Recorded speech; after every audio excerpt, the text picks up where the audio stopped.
Instead, we have the opportunity to make a habit of empathy, to recognize ourselves in each other. My name's David Nicol, and I'm doing a PhD at California Institute of Integral Studies, where I also work. And my interest is in tying together spiritual principles and practices with the political process. I was drawn tonight because of the innovative method that they're using here, the World Cafe method, which I have learnt about in previous situations as a great method to tap into the collective wisdom of any particular group. So I'm especially excited about how we can start to have public conversations that use these kinds of technologies like World Cafe to elicit intelligent conversations and try and give more of a voice to the people's wisdom as it relates to the political process.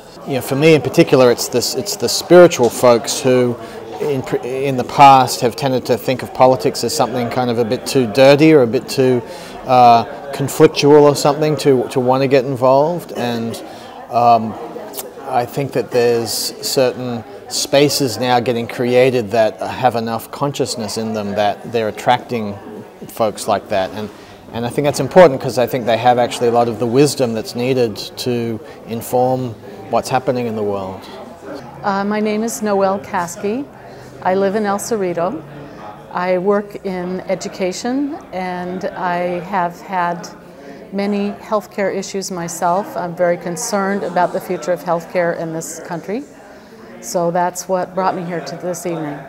I really have no idea what to expect. And in a way, that's part of why I came, was to sort of find out what all this means and just meet with other people who are thinking about these questions and hearing what they have to say. So trying to get hooked in a little bit better to people who are thinking about this. And I find the whole notion of thinking about empathy in a social and public way extremely interesting. Well, empathy is something that it's an area where I have skill, and that skill has survival value for me. I coach educational administrators and teachers, and my ability to connect with them on a feeling level makes me successful at what I do. At the same time, when I, as a healthcare patient, for example, experience a lack of empathy on the part of my healthcare providers, it's very hard to deal with, especially when you're ill and in need, and people are treating you as though either you have no brain or you're just inconvenient with your needs. So I don't really think the system is working for anybody. The people who have insurance are paying very inflated prices because they have to subsidize the people who don't have insurance. And the structure of reimbursement fees makes it very difficult for doctors who actually care for their patients in an empathetic manner to survive economically. I'll introduce myself. Yeah, my name's Tom. I live in West Berkeley. I've lived there for almost 3 decades.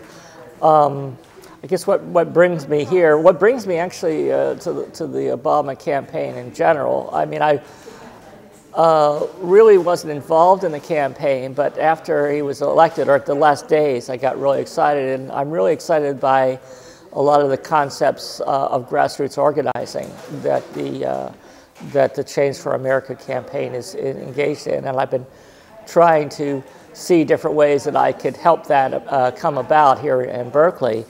I was like Obama. I think there's some really important priorities that are needed in healthcare, education, and energy and environment. And I like the way they have that perspective because in the long run, not doing anything about these issues is going to cost more than what the price tag is for attempting to solve them. So it's great that we're starting out with healthcare.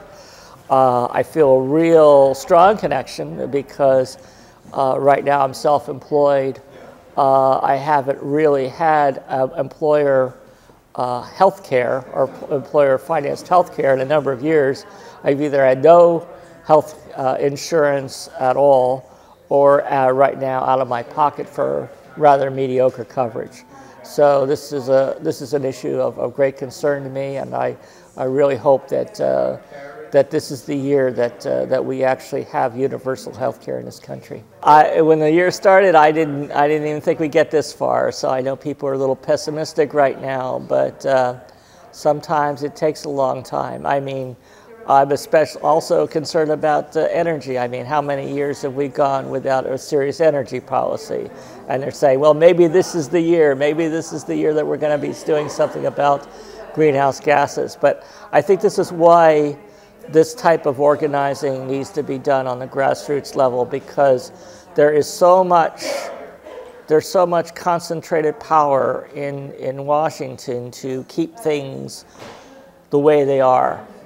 And it's been very effective through the years, you know, of saying, we don't want this. It's gonna, you know, we don't want to rock the boat. Everything is just fine. But more and more people are realizing it's not just fine. The system's broke. It needs to be fixed.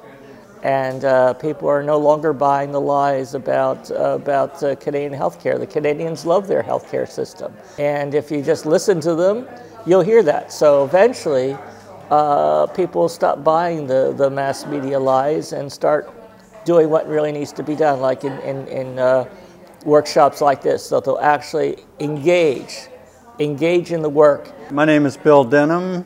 I live in Berkeley.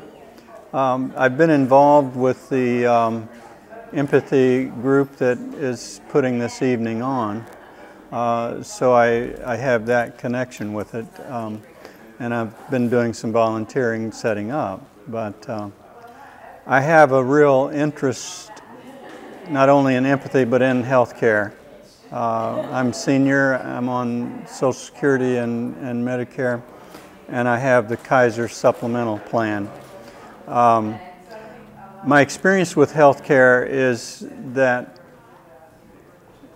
most often there's a tremendous lack of empathy in my interactions with physicians. Of course, there are exceptions, and often the people up front are more empathic than when I get in to see the doctor.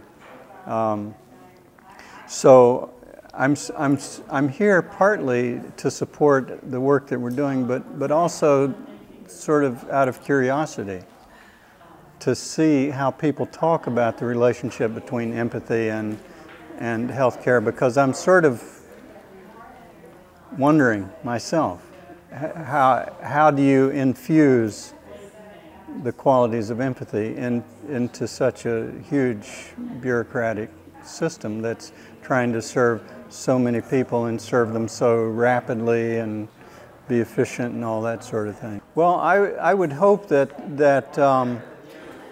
people connect with each other, and that whatever comes out of it, that they carry something with them that can move them to be involved in whatever way they can be involved in whatever activities can really help realize a change in our healthcare system.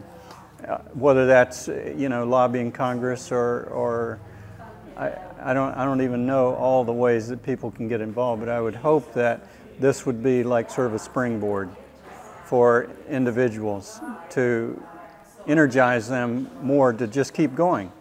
I mean, one of the things I really love about Obama is the fact that he says, this is not about me, it's about you.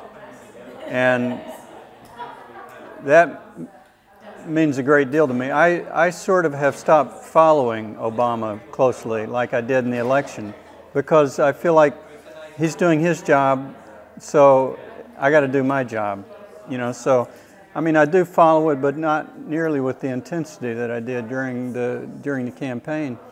And I have faith that he's doing the best job he can do, and it's up to me to find out what I can do as a citizen, not only with health care, but but education, you know, the environment